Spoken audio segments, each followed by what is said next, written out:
Theater proudly presents your new favorite musical.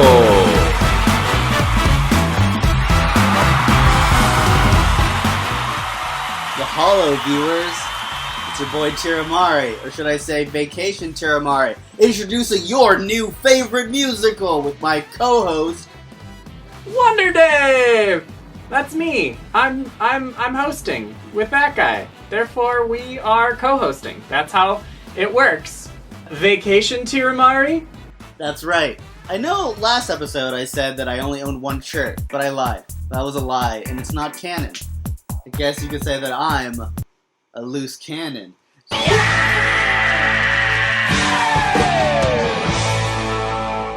And, Jess, you can put that in there, right? Please don't. We're back for our third round of your new favorite musical, so our final two teams are competing to see which of them will make the finals. Last round, round 2, the round before round 3, well, the winner was Mommalia, beating out their competitor, Weasels. Still asking for the butthole edit, but who will win this week? That's really the question that we should all be asking, not the question I asked before. That's right. You know who will be deciding who wins this week? Our esteemed panel of judges. Oh, them again? Yes. Cool. Them. Again. Your judges for this round are Leslie Wagoner, Nikki Menez, and Dave Moschler. Coming up first is SINergy. I hope they help me actualize. Buzzword. This is the musical SINergy, as we follow our naive new hire Liz and jaded rehire Mike as they quest from the bottom to the top of the demonic company Exacorp. I am Mike Osgood, branding and marketing extraordinaire and singer and songwriter. I am Liz Baker. I am a improv musical person and a composer. Hi, I'm Sang Kim. I'm a lawyer. I represent branding and marketing extraordinary people, and I'm also co-writer of the show. So SINergy the Musical came out of a band that Mike and I are both in together called Sweet Deal. It is a business band. If you're asking yourself, what is business band? It is a band that sings comedy songs about business. Sometimes in life, the most mundane things need to have a little bit of personality and a little humor to it. And we thought, hey, this could be a really fun time to put together an entire musical based on this band that Mike and I have been playing. We are doing yet another office comedy, but we're doing it because people are still not tired of office comedy because people are trapped in their own office comedy at the moment. With the talents of Mike and Liz, myself, and a cast and creative team to be determined, we are looking forward to doing a playlist of funny, touching, and horrifying musical pieces. I am a music teacher and I play the piano for improv teams and comedy music things and the like. And Mike and I together have written some of these songs. We have anything from popular music that you hear on the radio to like traditional horrors. To slow jam R&B tunes. There's going to be so many different styles of music that kind of go in this. So regardless of what your musical taste is, you're going to find something in this show that you're really going to love. Everyone's had a boss who is a bit of a problem, if not a complete monster. So we try to make something that's really relatable to a lot of different people. I don't work in the corporate world, but I definitely relate to a lot of these things, just having jobs in life. And we figured, everyone's kind of used to that idea and can relate to that. And having this big demonic presence as something that kind of takes over this world that people have to come together to fight against sounds like a really good idea. As far as the story arc, pretty much a quest.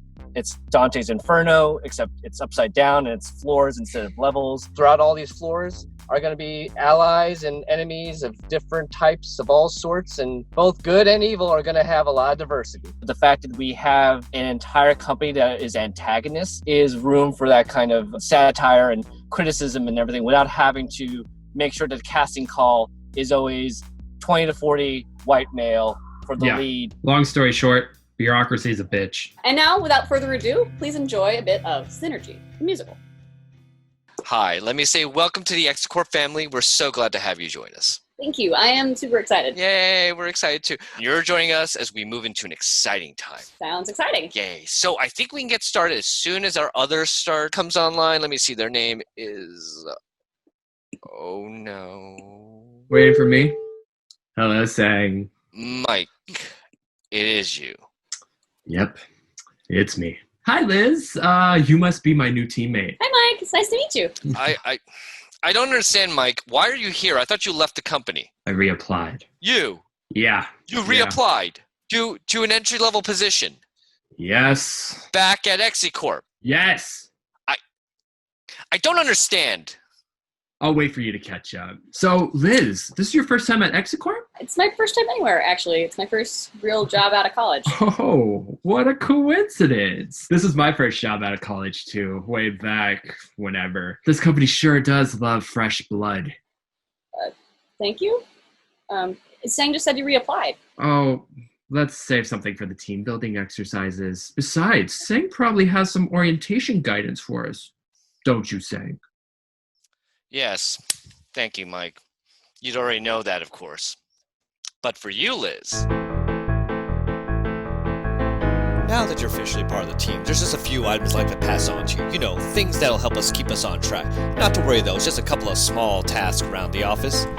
Could you call up our old vendors and find out about our coffee? We try to order more, but their own phone number is dead. Please communicate the pain points. We care about the pain points and find out if other teams can take on other leads instead. Can you track our inventory progress? If we're not seeing progress, then we might as well bankrupt. Please invoice every single pen and staple. It looks like we make a profit, but our overhead is rough. Yes, of course, I'll jump on that right now. Something's off. This place is no cash cow. I will prove my work ethic is great. I'll do my best to try to pull my weight. Love that attitude, guys. Thank you. There's also a couple of particular things I should probably mention. You know, just your regular office quirks and whatnot. Nothing to worry about. Well, unless you talk to Mark about it, which I wouldn't advise.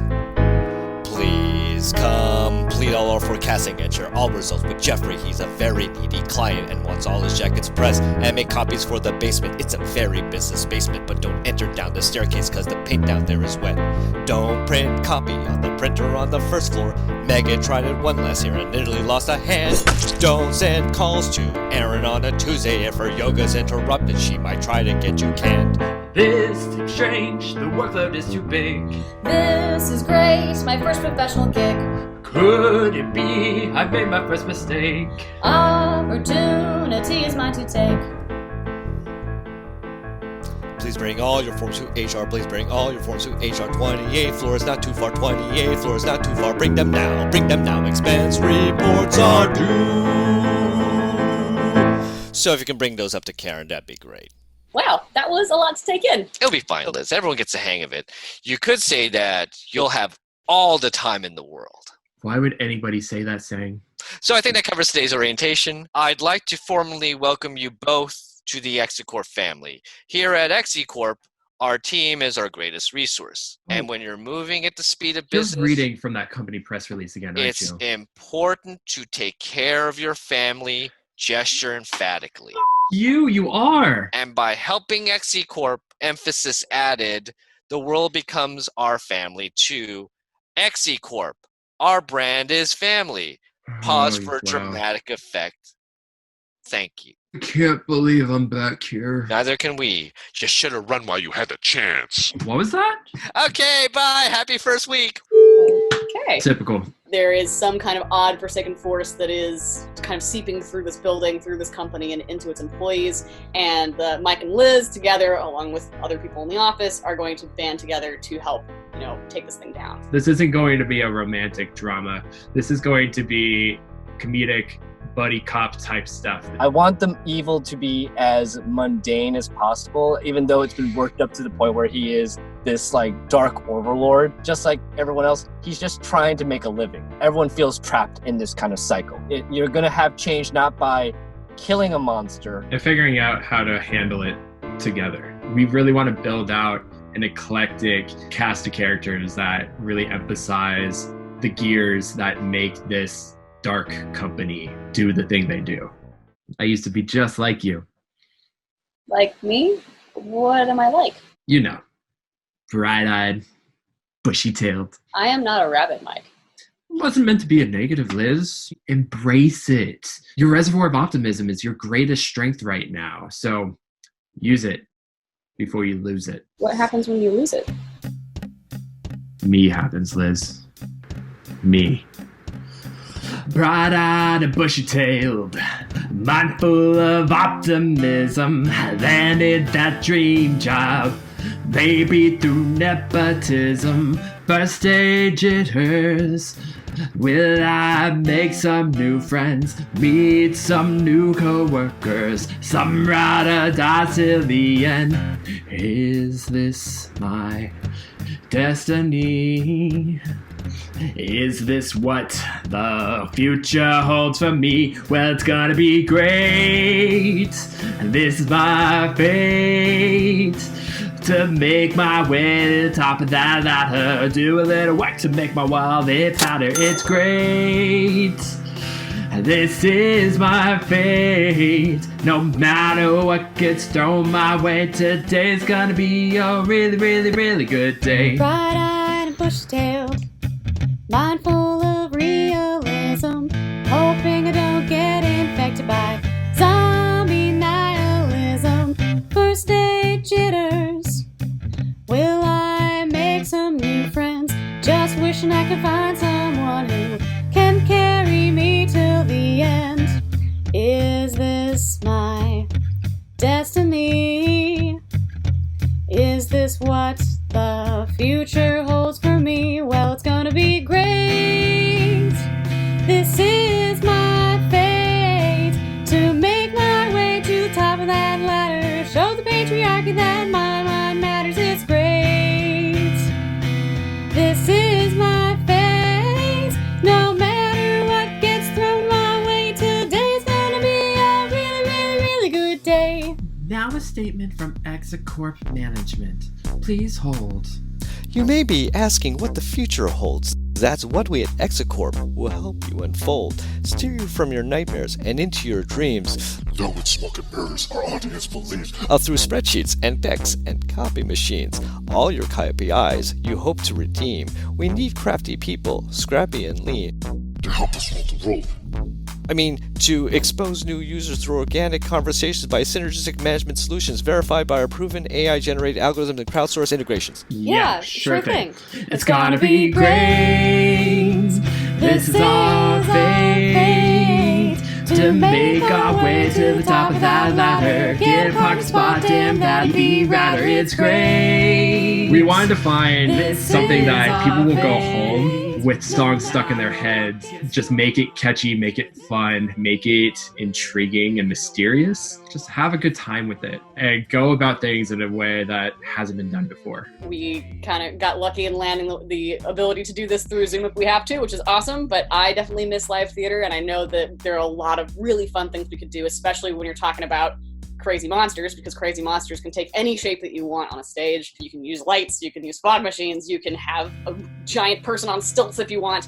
Any number of things are possible with this show, so there's a lot of variety. There really is a lot to blend in for both high concept and definitely affordable and definitely practical production. We want to create a piece that people can really feel like they can come together and create that change that not just one person can do. It's really a team effort. Thank you guys so much for considering us for the contest. We are very pleased to try and be part of it. We hope you enjoyed this little bit that you saw, and we'd love to give you a chance to see even more. Thank you, bye! Bye! Business in the front, parties in the back office.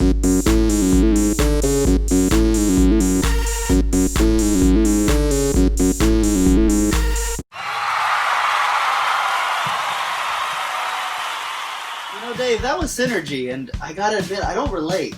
How could you possibly work on projects together over a multi-channel Zoom call?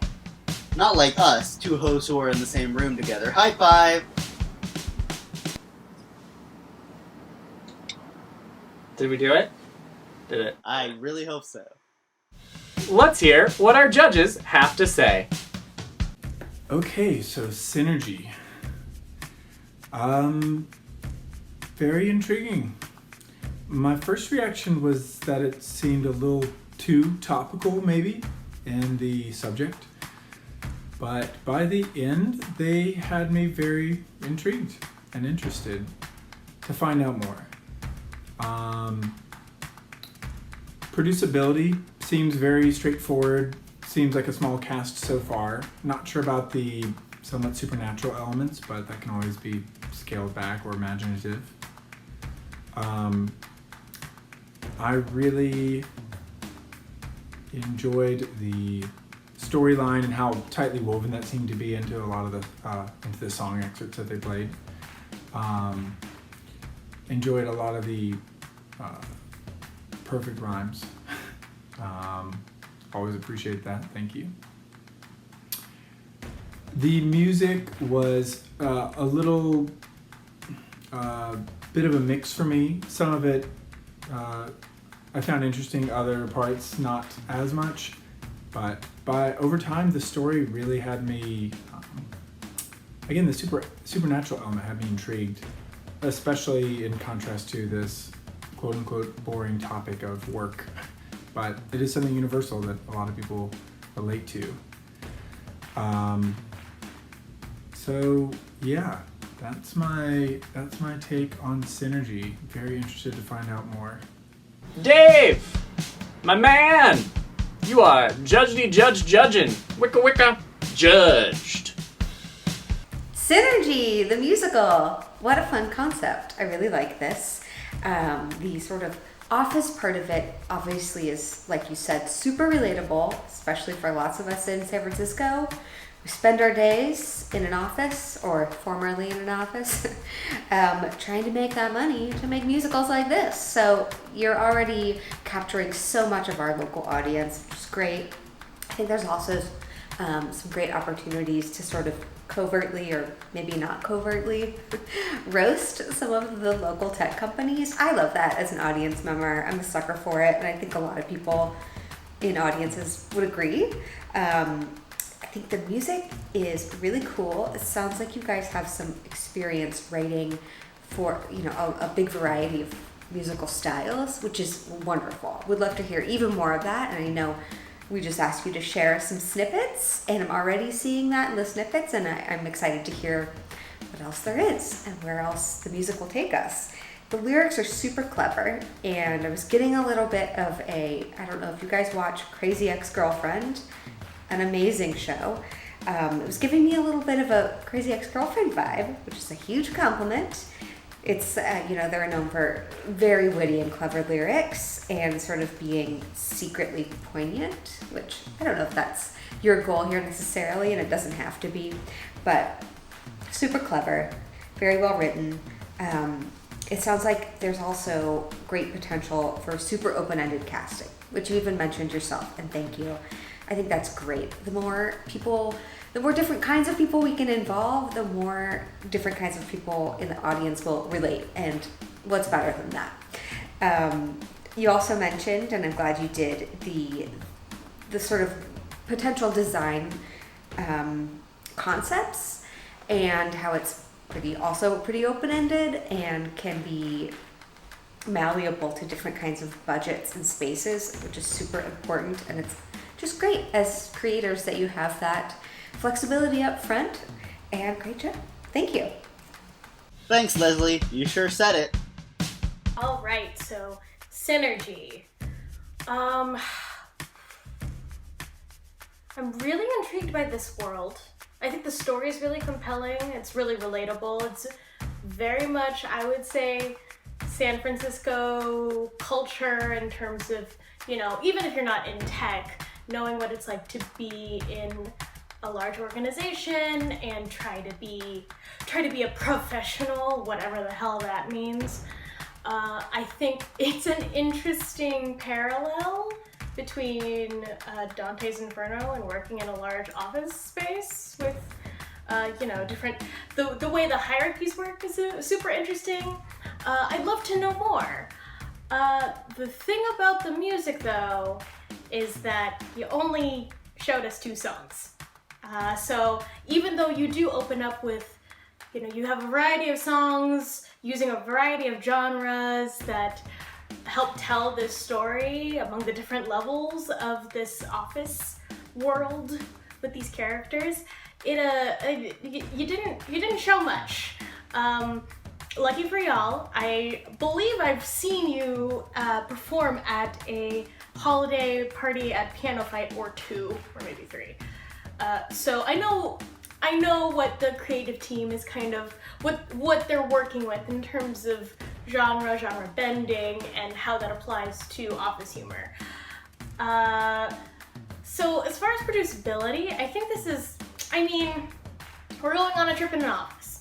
It doesn't seem like it's asking for anything big or flashy, but there could be a lot of fun with the blank slate that is what one would assume would be an office. And design capabilities and slipping in the hellish parts. And really interested to know what you all mean by monsters, because wasn't quite clear in your pitch how far this this parallel, this allegory for hell goes. So yeah, would love to know more, but I'm interested. Well, thanks, judges. We heard what you had to say about the first piece. Now, let's move on to our second competitor. Let's take a look at Yer Darn Tootin.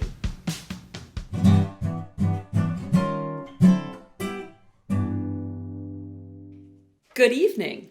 Thanks for inviting us.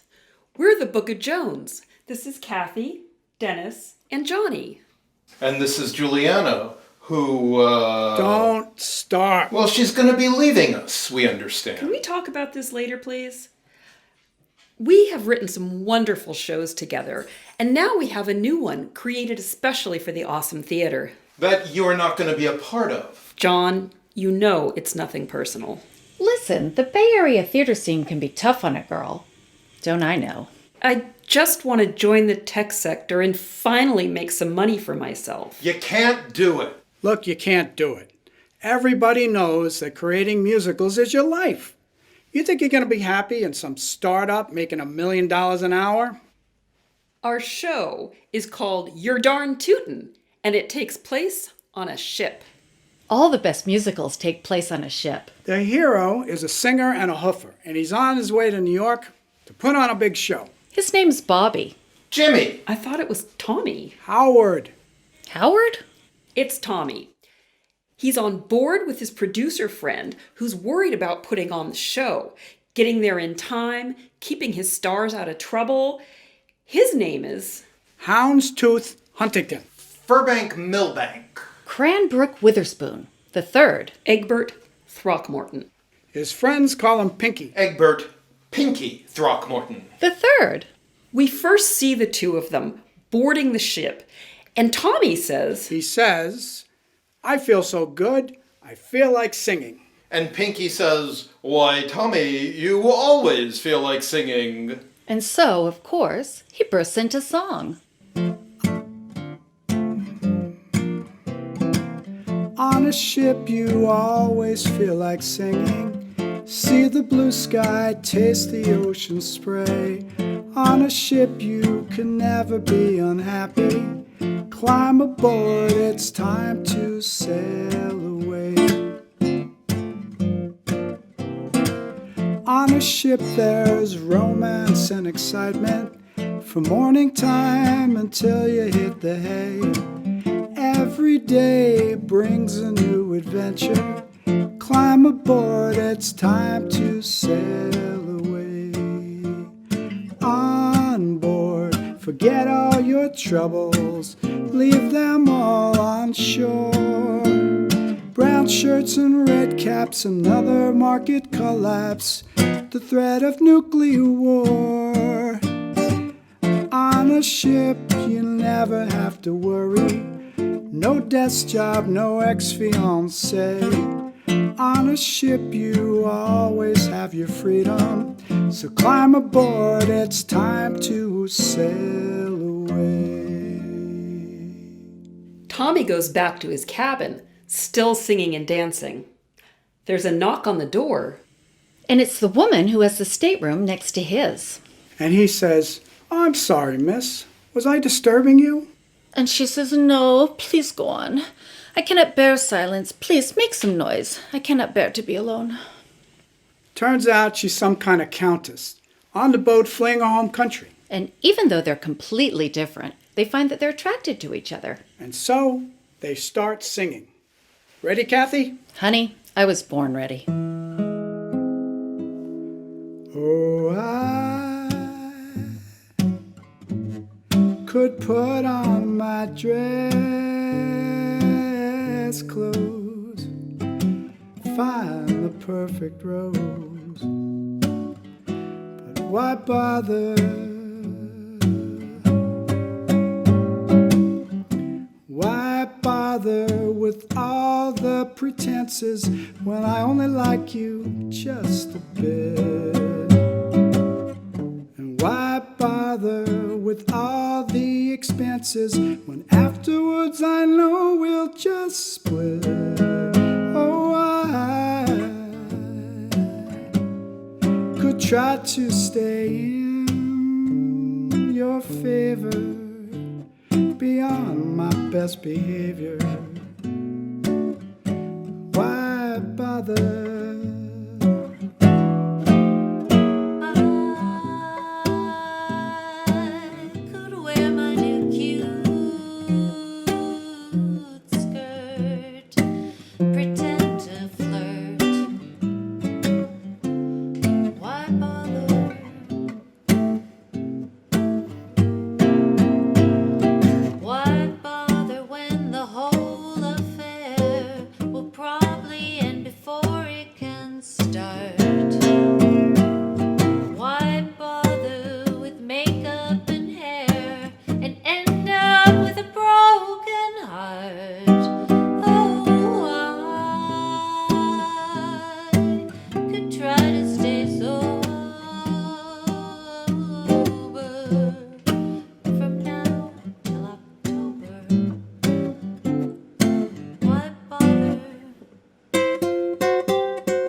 One reason Tommy took this voyage was to get away from his ex-fiancée. She's a rich corporate type. A greedy stooge. She works for Halliburton. Monsanto. Facebook. Her name is Marina. A San Francisco girl. But she books passage on the boat in order to follow Tommy. And tries to trick him into leaving the theater and taking some kind of corporate job. Because, of course, anyone would much rather work in the musical theater than leave it and try and get rich. Oh, stop. Meanwhile, the Countess is strolling in the moonlight on the Lido deck. She's attracted to Tommy, but she's afraid to love again. She begins to sing. If you please, Dennis.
And don't forget the Latin dancer, who does a specialty number. He's on board. Oh, sure. There's always a Latin specialty number. Yes, there's the Latin specialty dancer, the beautiful, the irresistible El Pavone. And there's a Latin specialty song about him. El Pavone, your tale has 1,000 eyes. That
But El Pavone, himself an international scammer, recognizes the Countess as Zara Grusinskaya, the con artist who worked her way through Europe with her con artist husband. Husband? She's married? She begs him not to tell anyone, but Marina just happens to overhear, and now she knows the Countess's secret. And then they're attacked by pirates. The pirates take Pinky and Marina hostage, since they look rich. Pinky becomes charmed by their roguish ways and their grasp of dialectic, and he decides they're just the element he needs to make his show new and fresh. And he gets woke, and he decides he wants to use them to make a statement about capitalism and exploitation. He decides to call the show the Antifa Follies, and the pirates get a featured musical number.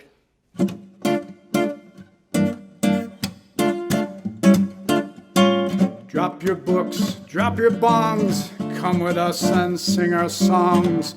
We're on the move, we can't be swayed. We don't need a list of demands. Grab a bullhorn, join the band. Democracy is on parade.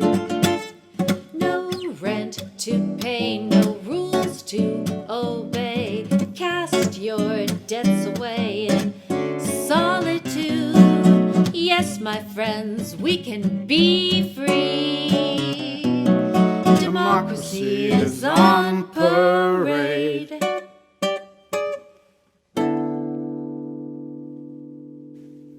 Just before the show starts, the Countess confesses her past life to Tommy, but then she explains that once her home country was in crisis. There was a war, or a revolution, or an invasion by colonial powers. A pandemic. Because everybody knows the safest place to be during a pandemic is on a ship. She and her husband completely reformed and devoted themselves to their patriotic duty until her husband tragically died. She thought she'd never love again, but meeting Tommy changed everything. Meanwhile, Marina decides she's going to turn her life around and invest all her corporate money in socially redeeming musicals. as Mrs. Egbert Throckmorton III. And they have a hit show, and everyone gets married, of course. What about El Pavone? Maybe he can marry one of the pirates. I think this is the best show ever. Oh, it's a doozy. It's pretty good, I have to say. So you can't leave us. You have to at least stay until we can get Yer Darn Tootin produced. I'll tell you what. If this show is selected by the Awesome Theater, I'll stay with the group. That's all we ask. Yer Darn Tootin. My fate is in your hands.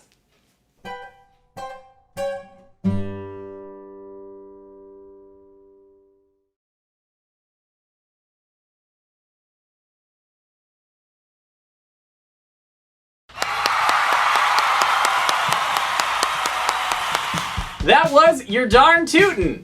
T-Dog, what did you think? Oh, you know I hate that name. I do. Oh, I'm so full of rage that I can't even react to Yer Darn Tootin. You know, a boat is nice. I got the shirt for it. So That's sad. true. You are Vacation Tirumari, and Vacation Tirumari loves boats and his nickname, T-Dog. Oh. Wow. Okay. Let's hear from our judges. All right, so Yer Darn Tootin.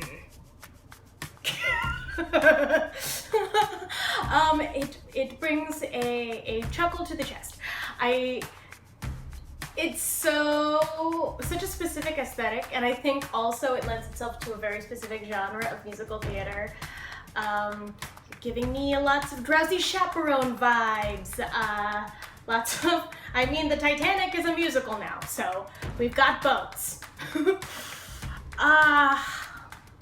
see, what can I say about the story? I think it's pretty straightforward. I honestly think it might be too straightforward. I did enjoy the twist with the pirates. I think there's a lot of things that are predictable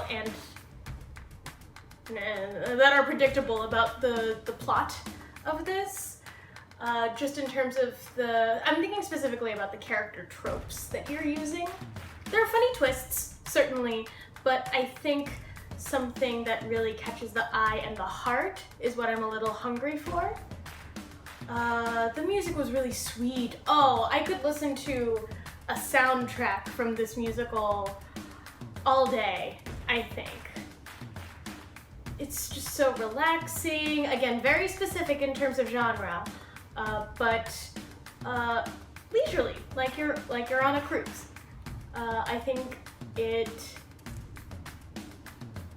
I'd be interested to see how the music helps build the story and the plot because of its foundational chillness, which is, again, beautiful. But I'm not exactly sure where else it goes. And as far as producibility, I have so many questions because we need a boat.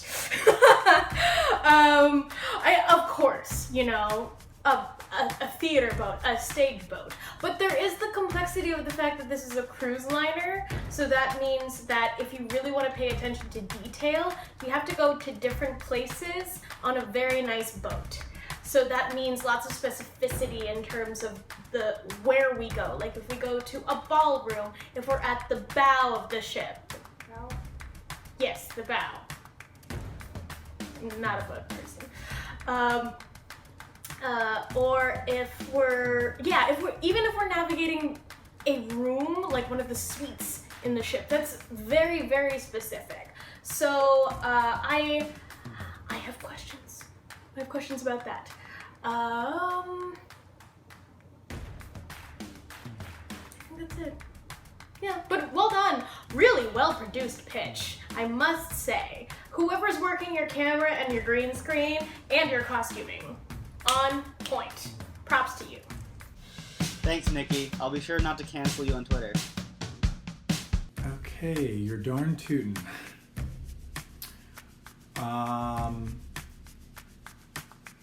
Very silly concept. Obviously, throwback to Anything Goes, if not a direct parody. Loved all those allusions to almost every aspect of the plot and set and songs and tropes in a show like Anything Goes. Let's start with producibility. Seems straightforward enough, a small show that could be scaled with a much larger cast, but also could be done in a very small way. So no issues there, I think. Seems doable. The score. I honestly loved the music. Really great, well done musical accompaniment. The lyrics fit in very stylistically. Whether it was a totally serious number or a ballad or a comic. So appreciated that a lot. Lyrics were fine. Again, they kind of more served. It's not that they weren't serving the story, but they fit in fine with the music. Story was the biggest detractor for me.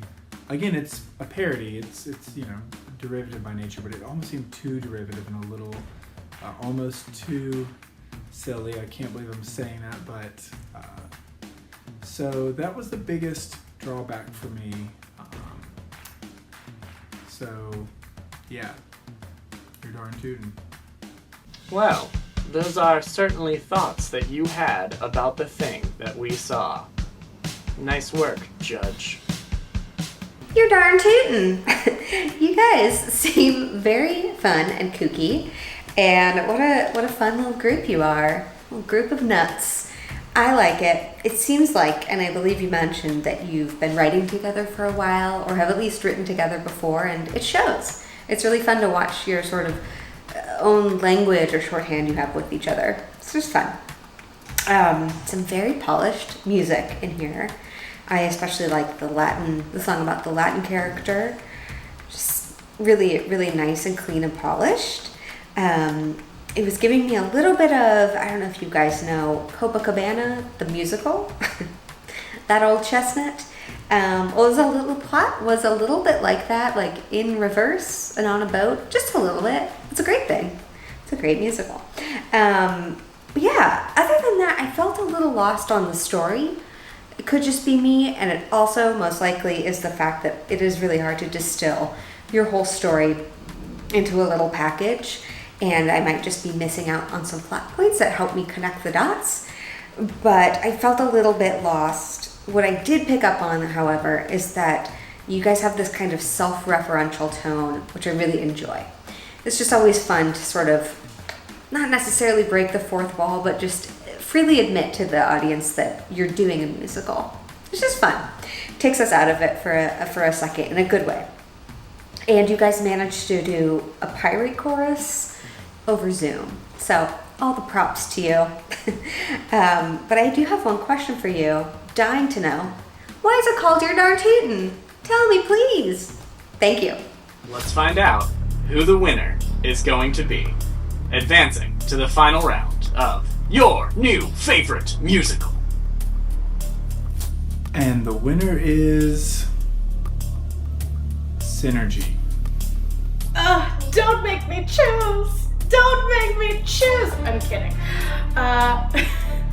So my pick for the winner of your new favorite musical episode 3 is SINergy. My pick for round 3 is SINergy, the musical.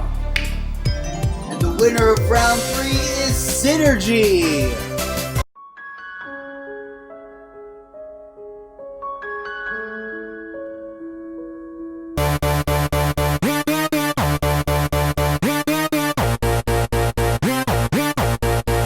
Thank you so much to our judges, every artist that contributed, to Awesome Theater for hosting us, and to you, the viewer.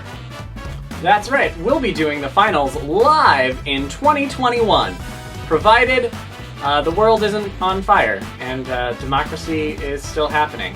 Be sure to follow Awesome Theater on all of your social media to stay tuned for announcements about the finals. We will be pitting Pinball versus Mommalia versus SINergy. Hey, we'll see you 3 in 2021. Thank you. Good night. Bye, everyone.